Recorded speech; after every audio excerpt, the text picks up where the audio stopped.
Thank you, Ginoong Perlas. Thank you At po. ang pangatlo pong tutugon sa katanungan ng ating pong mga kapamilya sa auditorium po ng UST ngayong gabi ay walang iba kung hindi si dating Pangulong Joseph Estrada.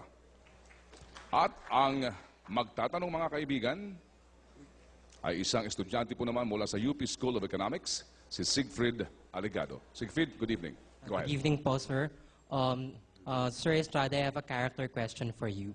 And that question is, what vice or luxury can you not live without? I didn't get you. Can you repeat your question?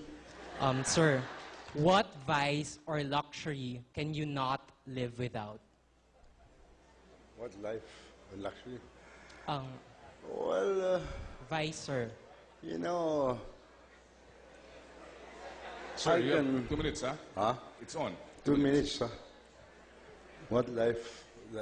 Vice, sir, vice. Or luxury. Ano pong luho ang hindi nyo kayang mabuhay? Ano pong klaseng luho ang meron kayo na hindi nyo po kayang mabuhay kapag wala siya? Wala ito. Ang hindi ko maiwanan ay yung luho na paglingkod sa mahihirap. Dahil sa aking pananaw, kung hindi dahil sa mahihirap, wala si Erap. Nung ako'y nag-artista, ang sabi ng mga elitista, ng mga nag-aaring uri, yung artista pambakya crowd lang. Kaya yung mga mahihirap ang gumawa kay Erap. Nung nag-mayor ko, ganun din sinabi, walang alam ang artista sa pamamalakad ng bayan. Napakita ko naman, naging 10 outstanding young men pa tayo for public ad. Naging senador, vice president, president, ang mahihirap ang tumulong sa akin. Kaya, yung luhong yun, kaya ko gustong bumalik pa bilang Pangulo, yung utang na loob ko sa mahihirap ay hindi matatabaan. Kaya madalas kong sabihin, mamamatay, mabubuhay si Erap, hindi makakabayad ng utang na loob sa mahihirap.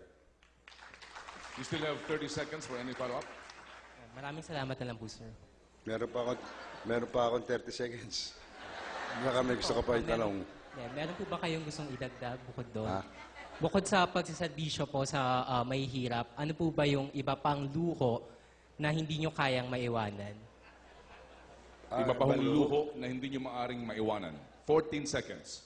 Alam mo, wala na akong nalalaman na ibang luho. Dahil nakapokus na ang isipan ko sa mahihirap. Thank you, gentlemen. Thank you.